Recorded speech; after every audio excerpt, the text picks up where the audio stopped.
Hey everyone, today we're going to look at one of the most divisive films of the 90s. It was actually way back at the beginning of the 90s, Robo Cop 2.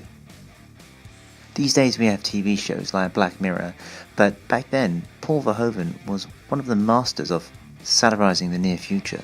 And he did a great job for the first film, but the sequel was in the very capable hands of Irvin Kershner, who you might know also directed The Empire Strikes Back and James Bond's Never Say Never Again. Without any further ado, let's get into it. In one scene, Robocop opens fire around the head of someone who is smoking, after which he says, "Thank you for not smoking," was actually licensed and run by a public service announcement ahead of several different films in many non-smoking movie theatres as an advert for anti-smoking during the summer movie season that year. The next one's a little bit creepy. The city of Detroit is depicted as being cash-strapped, where OCP owns an entire metropolitan area. As life imitating art, the city of Detroit filed for Chapter 9 bankruptcy on July 18, 2013, with an estimated $18 to $20 billion debt. Here's something you might not know. Frank Miller penned an early version of the script, which producers quickly realized was unfilmable. The final script actually has some resemblance of Miller's original screenplay. And in 2003, Miller's screenplay was adapted into a comic book series titled appropriately Frank Miller's RoboCop. When police raid the nuke lab, RoboCop recreates the infamous scope shot where he shoots a sniper in the eye through the sniper's own scope. This is based upon the real-life exploits of Marine sniper Carlos Hathcock. I don't know why, but I love this next one.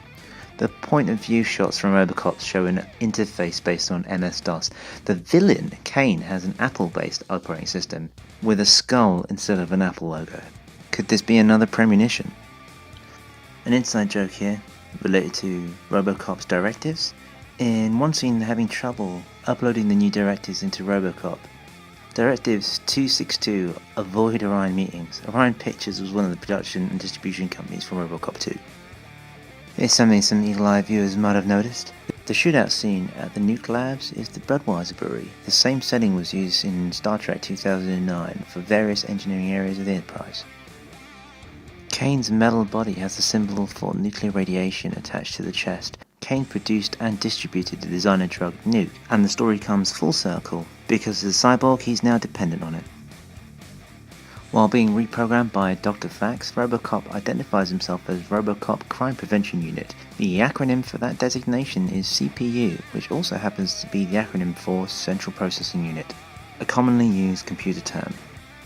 The final battle scene in RoboCop 2 shows RoboCop leaping on Robo-Kane's back, accessing and ripping out vital parts. This scene is nearly copied during the final battle scene in Iron Man 2008, starring Robert Downey Jr. and Jeff Bridges, as Iron Man leaps upon Ironmonger Obadiah Stane's back, accessing and ripping out vital parts. Well, this has been a look at a classic film with Easter eggs that you may not have known about. If you have any ideas for any you'd like me to do in the future, then leave it in the comment section below.